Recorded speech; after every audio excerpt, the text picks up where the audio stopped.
Hi guys, last 2-3 days నుంచి మనం చాలా న్యూస్ చూస్తున్నాం. ఇరాన్ వర్సెస్ యూఎస్ఏ అసలు చాలా జరుగుతున్నాయి, చాలా అప్డేట్స్ వస్తున్నాయి. కానీ ఇవన్నీ పక్కన పెడితే ఈ వార్ ఎంత ఇంటెన్సిటీతో జరుగుతుందిరా అనేది ఎలా తెలుసుకుంటాం? అఫ్ కోర్స్ దానికి చాలా మేజర్ రీజన్స్ ఉంటాయి. ఒకటి, ఏ కంట్రీ ఇన్వాల్వ్ అయింది, ఎంత డిస్ట్రక్షన్ జరిగింది అండ్ ఎలాంటి వెపన్స్ వాడినారని. ఈ రోజు మనం మాట్లాడుకునేది వెపన్స్ గురించి.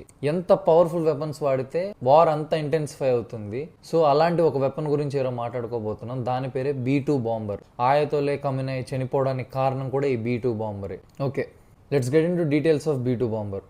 అసలు ఫస్ట్ ఆఫ్ ఆల్ B2 బాంబర్కి ఒక నార్మల్ ఫైటర్ జెట్కి ఏంట్రా డిఫరెన్స్ అంటే, B2 బాంబర్ షేపే ఫ్లయింగ్ బ్యాట్ షేప్లో ఉంటుంది.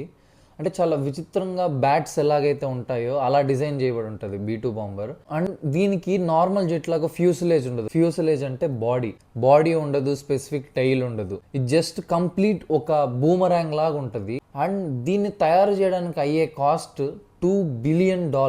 $2 బిలియన్ అంటే ఫర్ ఎగ్జాంపుల్ $100 100 వేసుకుంటే 20,000 కోట్లు. ఒక 2-3 కోట్లు ఉంటే జీవితం సెట్ అయిపోద్దిరా. 20,000 కోట్లు ఒక్క B2 బాంబర్ తయారు చేయడానికి. ఈజీగా ఒక 10,000 మందికి పంచవచ్చు. ఒక B2 బాంబర్ తయారు చేసే బదులు 10,000 మందికి 20,000 కోట్లు పంచేస్తే లైఫ్ సెట్ అయిపోతుంది ఒక 10,000 మందిది. అంత కాస్ట్ B2 బాంబర్ ఒక్కొక్కటి. అండ్ దీన్ని స్టెల్త్ బాంబర్ అని కూడా అంటారు. ఎందుకురా అంటే, మన దగ్గర పెద్ద బడ్జెట్ లేదు, బట్ ఈజీగా అర్థమయ్యేటట్టు ఎక్స్ప్లెయిన్ చేస్తే చూడండి దీంట్లోనే. ఫర్ ఎగ్జాంపుల్ ఇది రేడార్ అంటే తెలుసు కదా. దీని నుంచి కొన్ని సిగ్నల్స్ ఇలా వెళ్తాయి, ఒక రేడియో వేవ్స్గా వెళ్తాయి, ఇట్లా ఇట్లా ఇట్లా వెళ్ళి అది ఈ ఏరోప్లేన్కి తగిలి రిటర్న్ మళ్ళీ ఇలా వస్తుంది.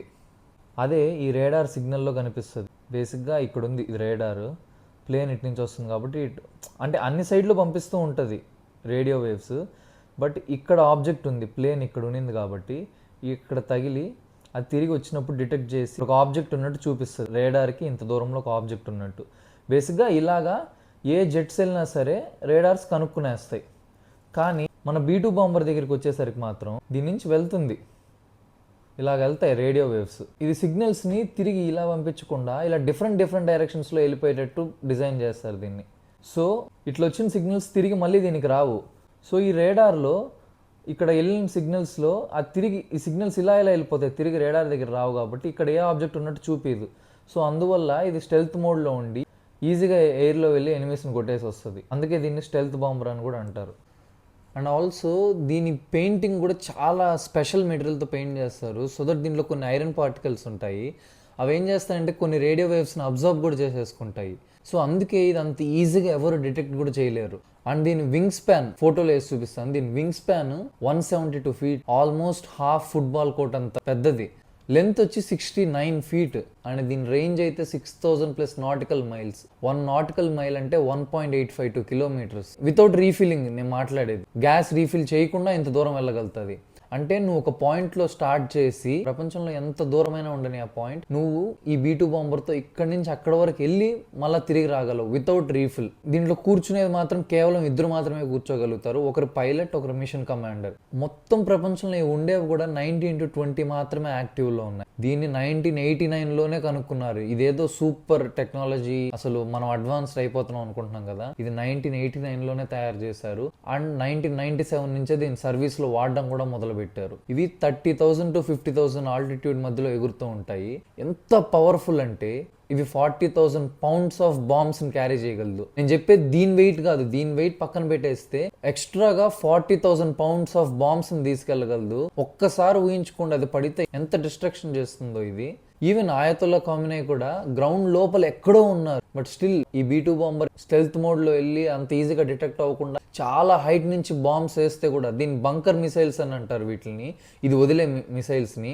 అవి యాక్చువల్గా GPS గైడెడ్ మిసైల్స్ ఉంటాయి. సో నువ్వు ఒక లొకేషన్ ఆర్ కోఆర్డినేట్ సెట్ చేసి పెట్టి నువ్వు ఒక మిసైల్ వదిలేవంటే ఇవి డైరెక్ట్గా వెళ్ళి ఆ కోఆర్డినేట్స్ ఉన్న టార్గెట్నే కొడతాయి.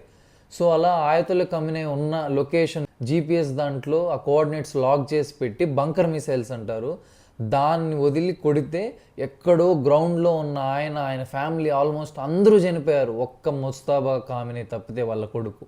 అంత పవర్ఫుల్ ఇది, అంత లోపల ఉన్నా సరే వచ్చి కొట్టగలిగే అంత కెపాసిటీ ఉంది ఇది. సో అది B2 బాంబర్ అంటే. బట్ మెయిన్ ఏంట్రా అంటే ఇంత వెయిట్, ఇంత విడ్త్, ఇంత లెంత్ ఉండి కూడా అంత ఈజీగా ఎవరు డిటెక్ట్ చేయలేరు దాన్ని. మోస్ట్ అడ్వాన్స్డ్ టెక్నాలజీ ఉంటుంది B2 బాంబర్లో. సో B2 బాంబర్ అంటే మీకు అర్థమైంది అనుకుంటా. మన ఇండియాలో ఉన్న కూడా మోస్ట్ పవర్ఫుల్ వెపన్స్ గురించి తెలుసుకోవాలంటే ఒకసారి కమెంట్ చేయండి, దాని మీద కూడా వీడియో చేస్తాను, ఇంకా క్లారిటీగా ఈజీగా అర్థమయ్యేటట్టు ఎక్స్ప్లెయిన్ చేస్తాను. ఇలాగే ఈజీగా ఏ విషయాన్నైనా సింప్లిఫై చేసి చెప్పేటట్టు మీకు ఈజీగా అర్థమయ్యేటట్టు కావాలంటే నా వీడియోస్ చూడండి, షేర్ చేయండి, సపోర్ట్ చేయండి అబ్బా కొత్తవాడిని. Thank you, bye.